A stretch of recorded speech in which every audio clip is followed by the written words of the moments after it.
जब तक जनता इस मुद्दे से नहीं जुड़ेगी पानी बचाने और पेड़ लगाने, तब तक हमें लगता है कि थोड़ी बारिश भी दिक्कत देगी, और ज़्यादा बारिश तो दिक्कत का सबब होती है।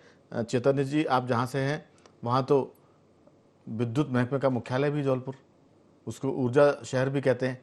पानी का सबसे बड़ा दुश्मन जो है वो बिजली होगी।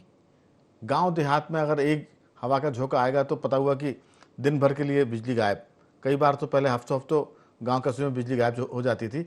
आपकी राय, ये जो मानसून जल्दी आया है, इसके क्या लाभ नुकसान आपको दिख रहे हैं, और शहरों की स्थिति क्या बनेगी? नालियाँ कितनी साफ़ हुई हैं? नाले जो चौक हो गए थे वो कितने साफ़ हुए? आपकी राय। देखिए राघवन जी, किसी भी मौसम में कि अगर मौसम में गर्मी में मौसम में बहुत ज्यादा गर्मी पड़ रही तो इंसान परेशान होता है। जी।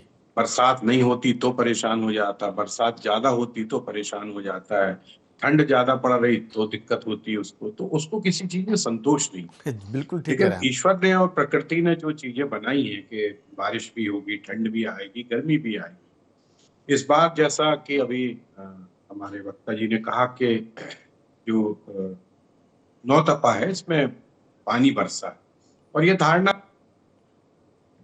पानी है बरसता है पानी तो इसका बरसता मतलब है तो इसका मतलब है कि बारिश अच्छी नहीं होगी। लेकिन इससे उलट अगर हम देखेंगे तो जो मौसम विशेषज्ञ वो कह रहे हैं कि मानसून काफी अच्छा आएगा और ज्यादा बारिश होगी। लेकिन अब ज्यादा बारिश होगी तो उससे ठीक है कि शहरों में क्या स्थिति होगी, गांव में क्या स्थिति होगी। आप देखिए कि अभी बॉम्बे में ही थोड़ी सी बारिश में पूरा बॉम्बे डूब गया था, घुटने घुटने तक पानी था, जबकि बॉम्बे बहुत बड़ा और विकसित शहर माना जाता है। जी। उस पर्यटक जो है वो पर्यटक जो है वो फंसे हुए हैं अरुणाचल में, मिजोरम में, आपके गोवा में, सिर्फ इसलिए कि वहां बारिश बहुत तेज हो गई है और उसके कारण जो सड़कें डूब गई हैं, लोग फंस गए हैं।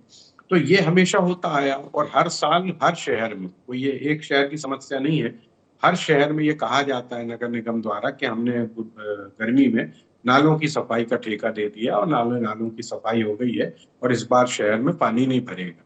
लेकिन ये सब जैसा हर हर साल लाखों रुपए के ठेके दिए जाते हैं, उसके बाद भी हर शहर डूबता है। दूसरी एक जो सबसे बड़ी समस्या है वो है पॉलीथीन की। आप किसी भी नाले की सफाई में अगर जाके अगर देखेंगे तो वहाँ हजारों लाखों की तादाद में पन्नी आपको मिल जाएगी। तो ये भी एक बहुत बड़ा संकट है। दूसरी बात, अगर पानी नहीं आता है तो भी एक परेशानी है, क्योंकि भूजल का स्तर जो है वो लगातार नीचे गिरता जा रहा है। वाटर हार्वेस्टिंग सिस्टम जो नगर निगम द्वारा प्रायोजित किया जाता है, लेकिन वो वाटर हार्वेस्टिंग सिस्टम मुझे लगता नहीं कि हर बड़े शहर में है, हर बड़े बंगले में या घर में इस तरह की कोई व्यवस्था बनाई गई है। इसके लिए बहुत स्ट्रिक्ट आदेश होना चाहिए कि आप अगर घर बना रहे हो तो आपको वाटर हार्वेस्टिंग सिस्टम की बहुत आवश्यकता है। पुराने जमाने में जैसे मेरे घर में भी, हमारा पुराना मकान है, वहाँ कुआं है। पुराने मकानों में जो कुआं होता था उसके कारण जो पानी का भूजल स्तर है वो बना रहता था। आज भी स्थिति ये है कि बरसात में ऊपर तक आ जाता है पानी। कुआं रहने से वहां पर आपको भूजल स्तर भी बढ़ा रहता है और पानी की दिक्कत भी नहीं जाती। शहरों की जहां तक हम बात करेंगे तो मैंने जैसा बताया कि तमाम नदी नालियां जो हैं वो चौक हो जाती हैं। गांव की तो और स्थिति खराब है कि जो गांव नदियों नालों के किनारे हैं, नदियों के किनारे हैं, वहाँ की फसलें नष्ट हो जाती हैं, बहुत तेज बारिश आती है तो उनको भी एक परेशानी का सामना करना पड़ता है। फिर किसान तो पूरी तरह से प्रकृति पर निर्भर होता है। अगर बहुत बारिश हो गई तो उसकी फसल खराब हो जाती है, अगर कम बारिश होती है तो फसल सूख जाती है। तो ये तमाम चीजें जो हैं, इसके लिए कोई एक व्यापक रूप से कोई ऐसी योजना बनाई जानी चाहिए। अभी मैं आपको बताऊं, जबलपुर में हमारे यहाँ ओमती नाला सबसे बड़ा एशिया का नाला माना जाता था, जी। लेकिन उसको जब उसको सकरा कर दिया गया और ये बताया गया कि टेक्निकली ये बहुत अच्छा होगा। लेकिन आप देखिए कि जो चीज बहुत चौड़ी है जिसमें से लगातार पानी बहता था, उसको अगर आपने सकरा कर दिया तो निश्चित तौर पर वो पानी कहाँ जाएगा? पानी निश्चित तौर बाहर आएगा, और बाहर आएगा तो सड़कों पे आएगा। तो ये जो तमाम तरह की जो टेक्नोलॉजी बताते हैं लोग, लेकिन ये तो एक साधारण सी बात है कि जितना अधिक चौड़ा होगा नाला उतना ज्यादा पानी का बहाव होगा।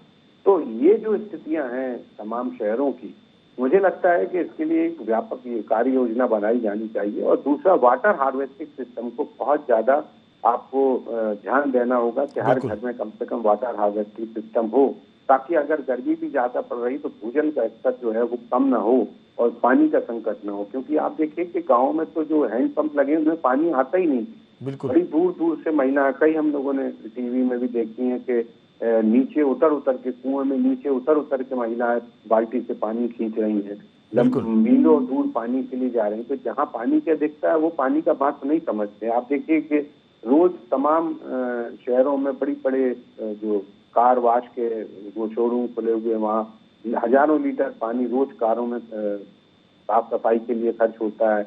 हम खुद स्कूटर घर में धोते हैं। तो ये पानी का एक जो बहुत बड़ा जो हम बर्बाद करते हैं पानी, जो आपने बताया कि दिग्विजय सिंह के जमाने में एक पानी बचाओ अभियान चलाया था, जैसे गांव में पहले स्टॉप डैम बनाए जाते थे ताकि बारिश का पानी जो स्टॉप डैम में रुक जाए और जब बारिश खत्म हो जाए तो उस पानी का जो उपयोग है वो गांव बिल्कुल। वाले भी करते थे और जो मवेशी थे वो भी करते थे। बिल्कुल। लेकिन अब वो जो है स्टॉप डैम की भी स्थिति अब नहीं है, कोई स्टॉप डैम बनता नहीं है।